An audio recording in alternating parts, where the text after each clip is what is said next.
Something weird is going on in menswear at the moment. If you're chronically online like me, you may have noticed across social media and forums, there's been a collective joke to dunk on a very specific, hyper-expensive yet aggressively neutral archetype that's centered around the type of guy who spends $2,000 on a boxy earth-toned workwear outfit just to look like a 19th century French labourer. And at the centre of all of this, I keep seeing one brand name pop up. Evan Kinori. It's entirely possible that you haven't heard about who this is, even if you consider yourself a bit of a fashion head. But the story behind him and his brand is an interesting one, and it's become a bit of a mascot for the direction that fashion could be going in. So today I want to talk to you all about what's happening, and I'd love to know your thoughts. So sit back, relax, and let's get into it.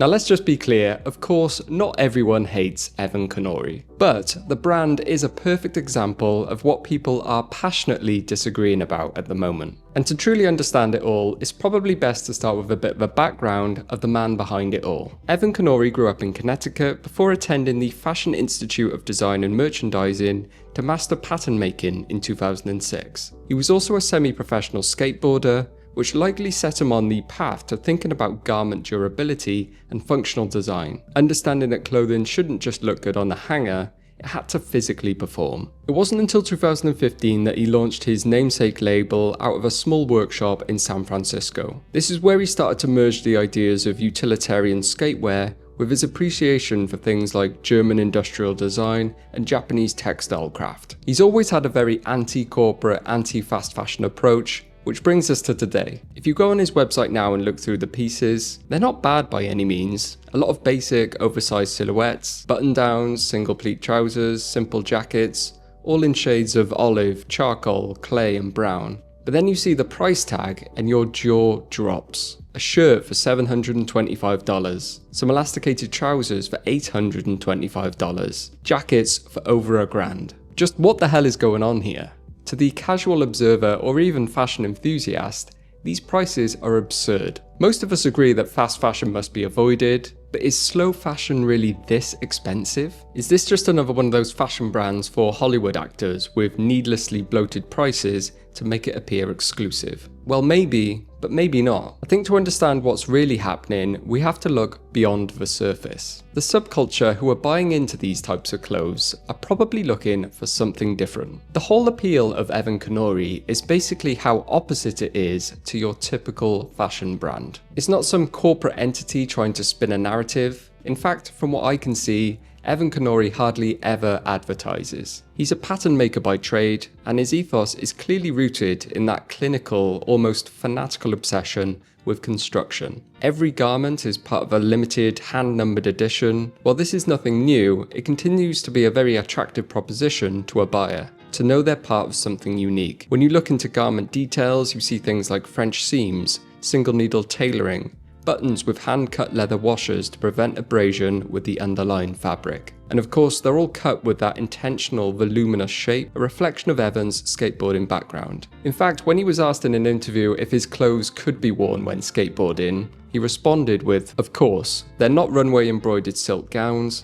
I make pretty classic and utilitarian stuff, with fabrics and sewing that are meant to last your whole life. Dickies can't take the abuse and they're called workwear. So be careful of how your perception is given to you by capitalism." Of course, Evan Kinori is not the only brand with this level of detail, by the way. You've got Australian brands like Mantle, who are known for their stiff, heavy-duty, paraffin-coated cottons that could probably stand up on their own. French brands like Casey offering deliberately washed, wrinkled and crumpled artisanal garments. And of course, there are countless Japanese labels such as Niceness, Tiger Takahashi and Kotl, making ultra-premium basics made using regional craft techniques. While that is all good and nice to hear, the thing these brands all have in common is that the quality perhaps doesn't quite come through on their website. And I think that's all down to online versus real-life perception. It's difficult to convey the rigidity of selvage twill or the drape of hand-loomed wool in a 2D image. So it's understandable that people often think his $700 shirts look indistinguishable from something they could pick up at the thrift for a tenner. Not only that, but the conversation around clothing brands like these has drawn criticism over a very 2026 type phenomenon called fabric fetishism. 10 or so years ago, the dominant mode of fashion signaling was explicit and loud,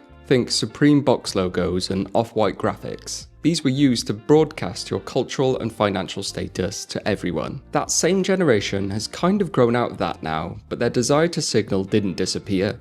It just mutated. Fabric fetishism is the mature, stealth wealth alternative to the old hype beast. Your jacket looks completely ordinary to the uninitiated, but happens to be dyed with traditional Japanese sumi ink or persimmon fruit, and the textile comes from a 100-year-old mill. Instead of visual design, the evaluation has shifted to material provenance. In a way, the clothing is intentionally unapproachable, and has become a bit of an elite signaling mechanism. If you know, you know. But this also brings it back round to why people love the brand. Many will argue that actually these clothes are explicitly engineered for the wearer and no one else. And the so-called signaling is just a byproduct of trying to wear something different. The clothes are tactile, the cuts are unique, they drape in a specific way, the patina will develop according to the user. And the price, well, that's just the harsh reality of small product production. An interviewer asked Evan why do his pieces cost so much, and why doesn't he just ramp up production and charge less per unit? Evan responded with, put it this way, if you want to use nice fabric that comes from good sources, meaning the fibers are sourced ethically or in a high quality way, and then they are woven in a factory of good reputation where labor is valued and respected, and then you ship those fabric rolls and pay for duties, and then have the fabric cut and sewn in a small sewing workshop in the USA that you can walk into and feel it's a good atmosphere and the people working seem happy, and on top of that you have a focus on good solid construction, and then after all that you wholesale said product to shops around the world, you end up seeing that my pieces are actually on the pretty low end of the price spectrum in terms of the type of product they are. And I reckon a lot of people who've looked into starting their own clothing brand